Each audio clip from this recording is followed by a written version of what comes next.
এত সুন্দর চা বাগান একদম। চারিদিকে চা বাগানের মাঝে ছিল আমাদের এক ছোট্ট আস্তানা, রং বেরঙের ফুল, মৌমাছি, প্রজাপতি, আর ছিল আমাদের দুই ছোট্ট অচেনা বন্ধু।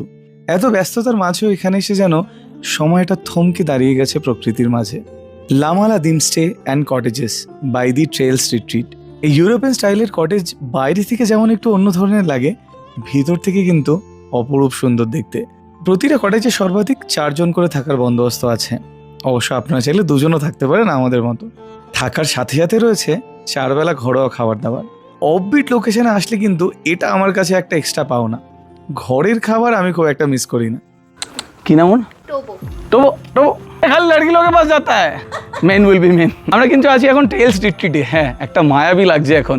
জনপ্রতি খরচা মাত্র 1,500 টাকা করে থাকা খাওয়া নিয়ে। তোমরা চাইলে ডাইরেক্ট কন্ট্যাক্ট করে নিতে পারো। বাকি সব ডিটেলস রইল ডিসক্রিপশনে। পায়ে হাঁটা পথে গুম্বাদারা টি স্টেট ভিউ পয়েন্ট তো রয়েছে। এছাড়া আপনারা চাইলে আরও বেশ কটা জায়গা ঘুরে দেখতে পারেন।